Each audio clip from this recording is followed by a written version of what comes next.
and thank you for joining us for another episode of That Solo Life, the podcast for PR pros and marketers who work for themselves. People like me, Michelle Kane with Voice Matters, and my ever-steady co-host, Karen Swim of Solo PR Pro. Hi, Karen. How are you? Hey, Michelle. I'm good. How are you doing? I'm doing well. I am so excited about our topic today. Here, of course, at That Solo Life, we talk about things that matter to solo business owners, right? Solo PR and marketing business owners. And today we're going to talk about the opportunity that's out there. And it was spurred by a recent article on Axios called Freelance Frenzy. But we really want to focus today on how this is a great time to be a solo. Even though you turn on the news and look, we know repetition is key as communicators, but it can also work against us. And you might be hearing lots of gloom and doom, the R word, recession and layoffs. And while, sure, recessions do happen, we're not really seeing this, I don't know what you want to call it, this prognostication just from, the media coming to fruition when you really talk to people whose job it is to track these things. So that's just a little topic that we're going to cover today. Yeah, just a little bit, just a small, tiny topic.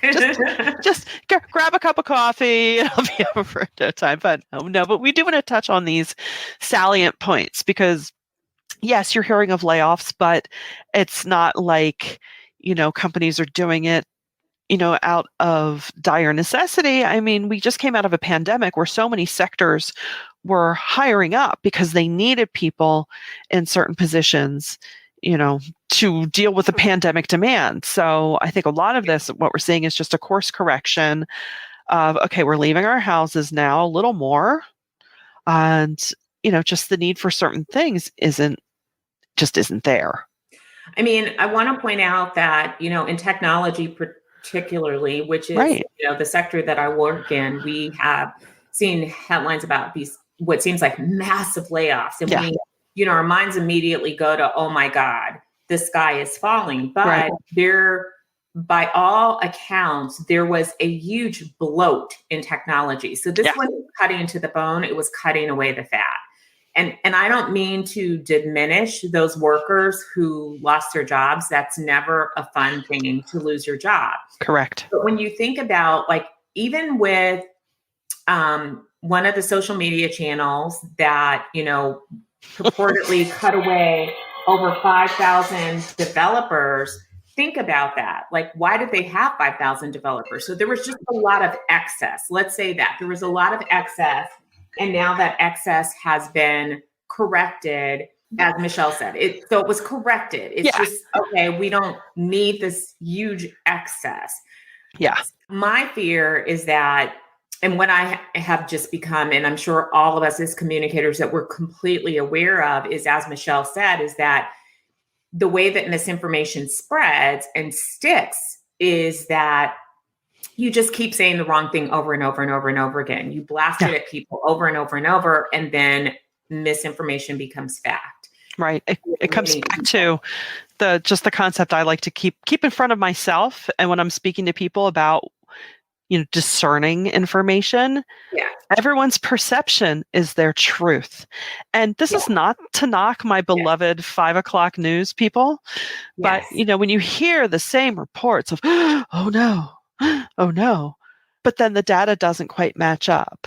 So we want all of us out there to be aware of that. And as communicators, to just carry the flag of, let's keep the real information at the forefront as best we can. Absolutely. And I mean, so we say that because the economy actually still remains pretty strong. Let's not forget that we had this just a long string of jobs growth every single month. So there's tons of jobs out there. Yes, in spite of the layoffs, there are tons of jobs. People are spending. Let's not forget that we just saw that with Black Friday, that people are spending. It may not be what it was pre-pandemic, but let's be realistic. Life in no shape or form or fashion is like it was prior to the pandemic. It Correct. just isn't. There's a difference. It's like, I think that when we look back in history, we will measure like our time by like what was before the pandemic years and then what was the after the pandemic years. Right. However, it's not all doom and gloom. I know that the stock market has responded negatively. And so we've seen a lot of up and down cycles, a lot of down cycles. And in the short term, those things can seem very scary, but those are all cyclical things that happen. Yeah. Yeah. The point is that this Axios article points out something that I believe is true every day of the year. For independent PR people, I know some of you don't like the term freelance. I've learned to embrace it because it's an accepted term. It no longer makes me feel devalued. It just means that I'm not committed to a single company. Correct. But for independent PR people, it just validates how valuable we can truly be. And so we want to talk about some of the ways that you could seize that opportunity in 2023. Yeah, exactly. It's interesting. I attended a local chamber event where the Philadelphia representative from the Fed gave his report, and he shows inflation going down, and things just aren't as dire as we're being told they are. So yeah. And I think it's just really important to realize that, especially with this Axios report, and we'll put the link in the show notes, because it shows that the number of independent workers has just skyrocketed in the past year. And that also gives you the flexibility and the confidence to go after that business. And that doesn't mean that, how do you do that, right? Well, look around, look for the opportunities, look for businesses that might be hiring, and just reach out to them and say, hey, you know what? I see that you're hiring. And we all know that whether we're on the inside or we're helping clients, hiring is hard right now for, a myriad of reasons. Reach out and say, hey, I'd love to offer my services in the interim. Are you open to that? How can I help? Be helpful. I love that. Be helpful. And something else that I think is embrace the transactional. So I know many of us, we are relationship driven. And so we like developing these, deeper relationships with clients and really getting inside of their business. And it's one of our strengths. But I think going into 2023, you can still have that, but you also want to embrace transactions. There are going to be people out there in the world who just want to do a project. Yeah. I will tell you that I love projects. And as we, in my own business, have been planning out our 2023, we always leave room for projects every quarter. Some quarters we don't take any, but this year we're looking ahead and we built in some bandwidth for projects every quarter. Mm-hmm.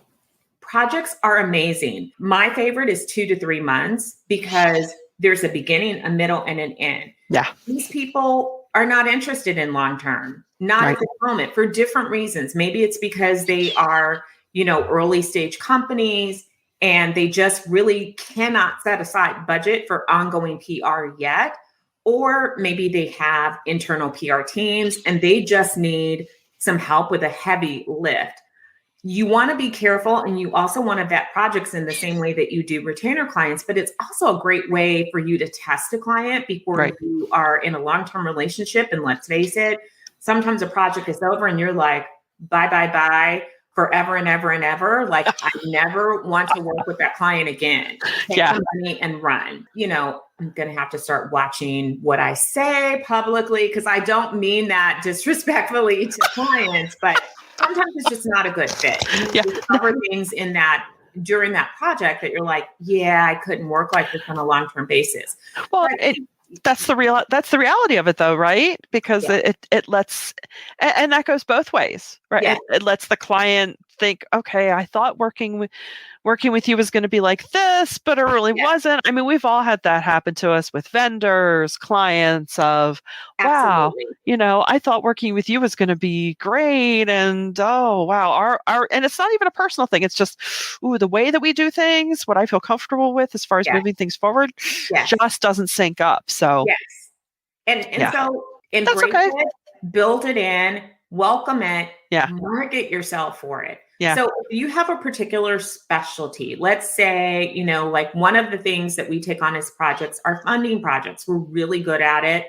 We excel at it. And so we have a network of people that know that about us and will come to us for those type of projects. Maybe there's something that you love to do, you specialize in it, offer it up, put Yeah. yourself out there, talk about it on social media, share, if you do a newsletter, remind people, because the other thing is that remember that you think that everybody knows what you do. They don't. They forget very quickly until you say something. You'll pop up and then it's like, oh yeah, they do PR. It's true. So yeah, I mean, embrace transactions in 2023.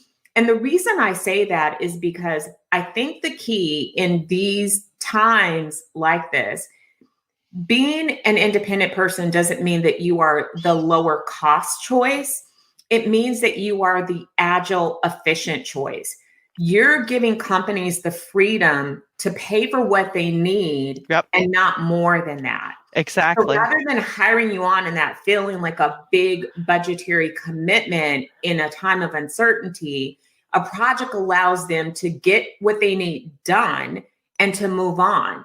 But what you will find is that with people that are a good fit for you, that maybe they can't do ongoing PR, they will tap you for other projects, Yeah. often in the same year, but it gives them that flexibility and agility to move how they need to move in these uncertain times. And you can be that support system for them. I love what you said about agile and efficient. And then that is so true because, even coming across as marketing myself, I try hard not to say budget friendly because that again kind of devalues it. But, Yes.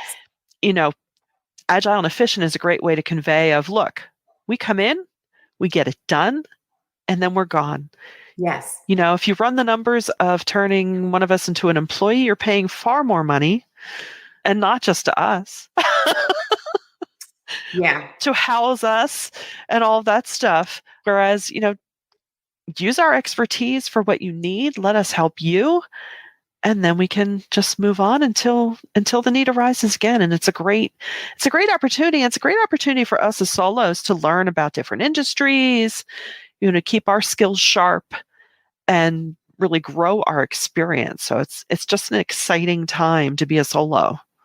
Absolutely. And one of the things that's not in that report that I know is that another value add. And so you want to start to really think about this, and you want to really start to think about your messaging for 2023 and how you seize these opportunities. So you want to look at what's missing in the market. Why are people turning to us? It's not just because of the uncertain economy, because we've had, strong growth in people becoming solos and people utilizing our services, and not just small companies, large companies take advantage of our services as well.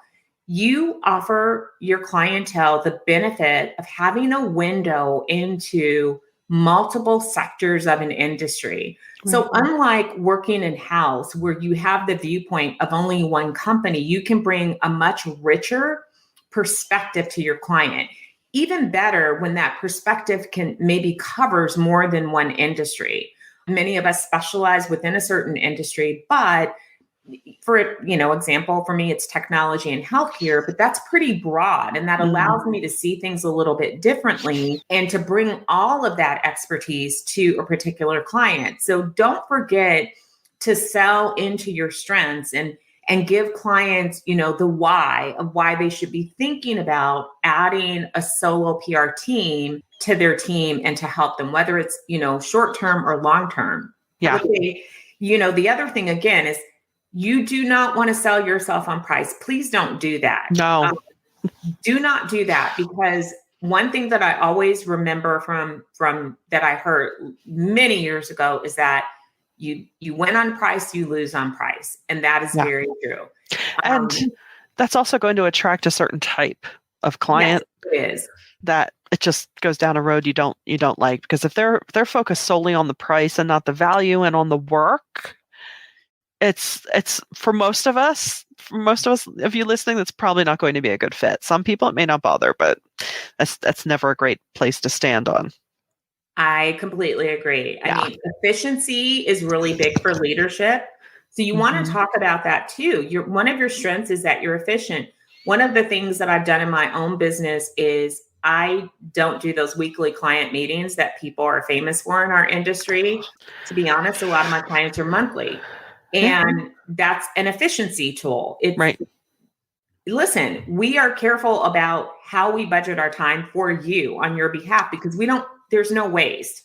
Right. So if we're meeting just to meet, that's not efficient. And that's a No. waste of your client's budget and your time. And people do welcome the ways that you can share. You can get in as a team and you can ramp up quickly. You don't need this long lead time. You don't need 90 days to get to know Right. their business. You know their business. You're getting in. You know your stuff. You know what to do. You can ramp up. You can get the job done. You can bring them insights that they may not be getting. Don't forget that, unfortunately, when you work in house, you, by design of how corporations work, are very siloed to Yes. specific responsibilities. As a solo PR pro, you have a much broader opportunity to have a deeper skill set. And that's not a knock on an in-house team. Again, No. it's just that by design, they're focused on very specific areas, whereas we have the flexibility to move a little bit differently. And so we may learn some things and be exposed to things and exposed to departments that can be helpful to our counterparts that are in-house. And so, again, look at your marketing, look at your messaging, look at how you're talking about your solo business. Head on points that are going to resonate with not only in-house teams, but with leaders, with CEOs, with founders. What is going to make you stand out to them and for them to say, you know what, that sounds really good. And again, value, efficiency, agility, Mhm. flexibility, all of those things make a difference. How you can add to the bottom line. I've said this for years, as have many other people. Please do not be afraid to tie ROI to PR. Right.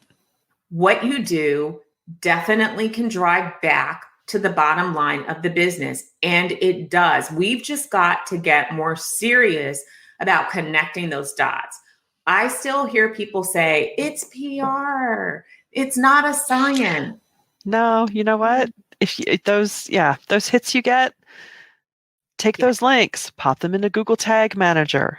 Yes. Give your clients that trail of breadcrumbs. Yes. It doesn't have to be a heavy lift. Bitly or Sniply, which is not, you don't have to pay for those things. Right. We need to start tracking the things that you do and tying it back for your client. Not only that, get involved with how they can maximize those opportunities. Exactly. And don't forget the value of your strategic counsel. So, math does matter. It matters a lot.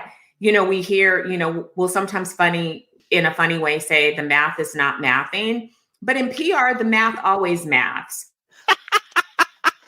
I love it. I love it. And it's so true what you say about the marketing.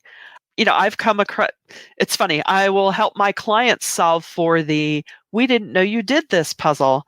And I'm realizing that I need to get back to doing that for myself because I had an astonishing conversation with someone I've known for a very long time. And she's like, I didn't know you did websites. I'm like, well, yeah. I don't, but as my company, yes, we do. Absolutely. I can do little one-offs, but that's again, somebody that you've known for a long time. Yeah. But it was great for me to know because I thought, oh, okay, I need to pay more attention to me. Oh, I love that. We should all start out the new year with that. That was kind of the theme in my head this morning as I realized that, I had sort of sleepwalked through a few things and I'm like, okay, wake up and pay attention. You gotta, it happens to all of us. It does. We're in a weird part of life. Life is weird. You have the best laid intentions and then life throws some smoke bombs in your room, for lack of better.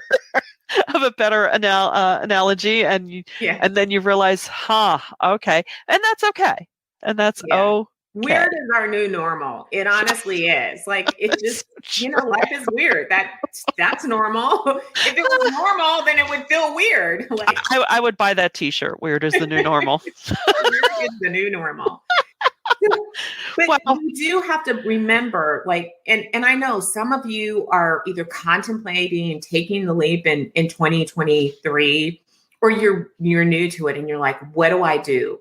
You have to talk about what you do, even to people who you think know what you do, because I yeah, promise you, being top of mind matters. yeah, it And does. do it in a way that feels natural to you. So often the question is, well, what do I do? Do I hire a lead generation company? Do I do ads? Do I do a newsletter? Do I pitch myself for articles? Do I use social media?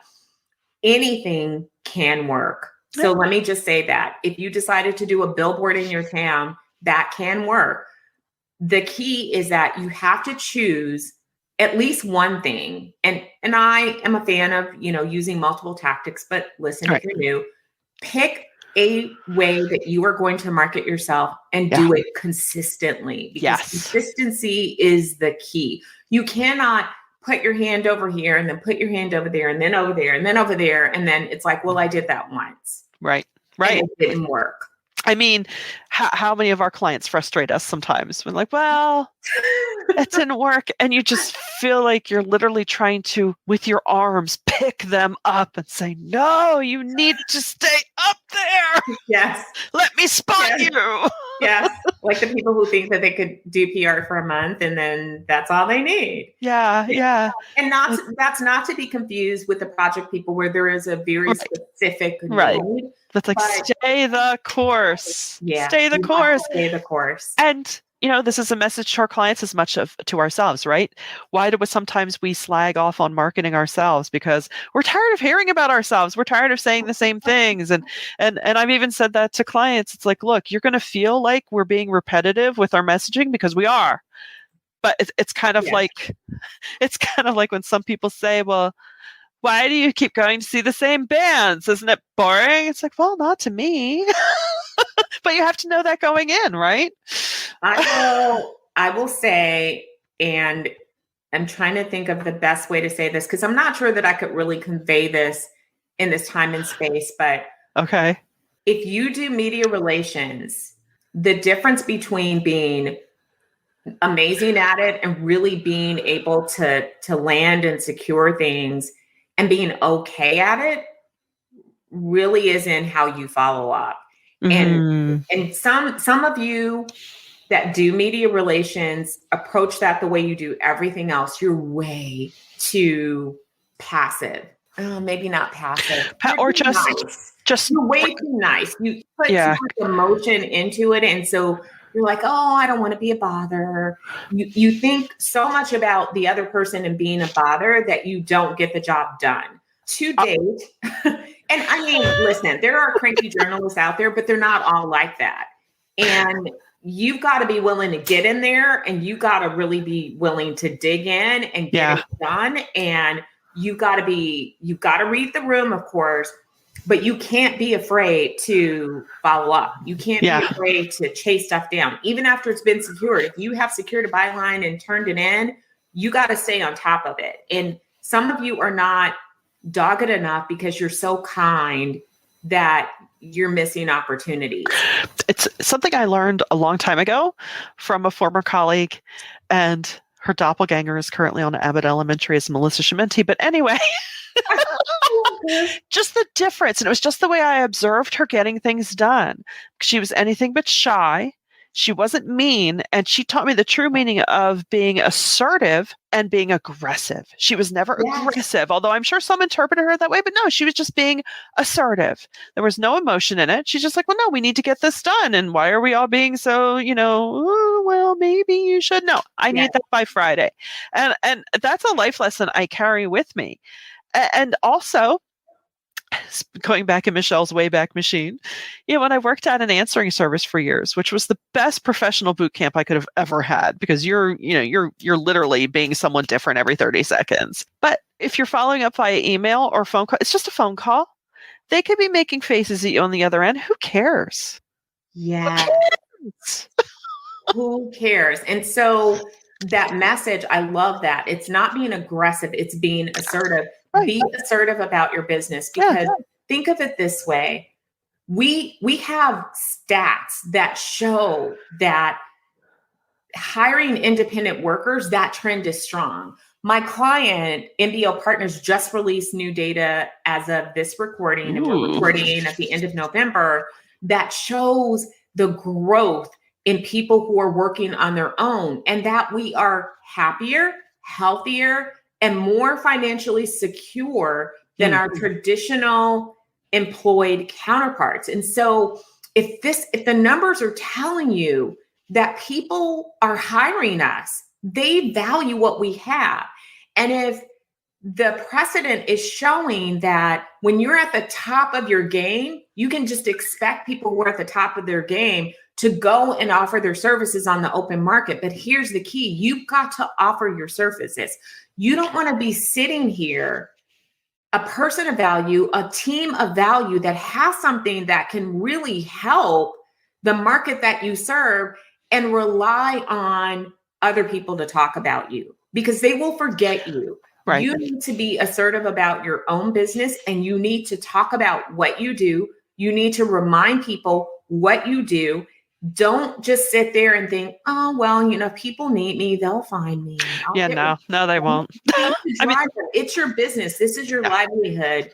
Yeah. So going into 2023, knowing that there is a strong need for options, for alternatives, for this agility and flexibility, there should be not a single solo that is not having your best year yet. I challenge you all to have your best year. Make it your intention right now. If you do vision boards, put it on your vision board. If you need to make a sign and hang it in your office, if you need to take a picture or make a video to yourself of you saying it, you commit to making 2023 your best year yet.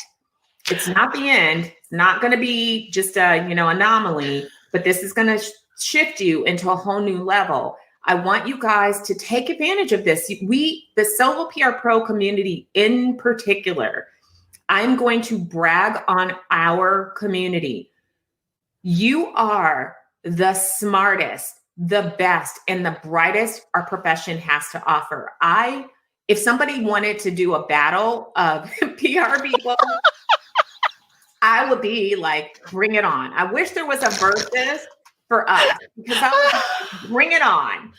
Our community is the best out there. We will beat you in a battle. Now I'm picturing Battle of the Network Stars, Solo PR Pro version. The Solo PR Pro version. We might have to create that. That would be so much fun. You're the brightest. You are the top of the profession. Yeah. You are gems. And so there's no reason that any of us should be struggling. And, we can help each other. We can lift one another up. We can share work. We can share information. We can share tips. We can support one another. We can talk each other off the ledge, because we all need that. We do offer that encouragement when you're having a bad day, but take advantage of this moment, because this is our time to shine. It's exciting. We are out there just doing great things. We have people that are winning awards and being recognized, and, writing books and going on tours and being keynote speakers. Let's seize the momentum. I love it. All right, I'm ready to go conquer the world now. And we hope you are too, actually. And we'll keep this accountability chat going as we record more broadcasts, because it's important, because it's so easy. And I speak for myself too, to just say, all right, I'll do it tomorrow. I'm still, head down, getting stuff done. I'll do it tomorrow. No, now is the time. It's an exciting time to be a solo. So we hope you're getting value from this, and we hope you share some love with us by sharing this, subscribe, so you get the podcast notices every week, so you don't miss a thing, because We're going to hold you accountable to have your best year ever in 2023. And for today, though, we thank you for joining us on That Solo Life.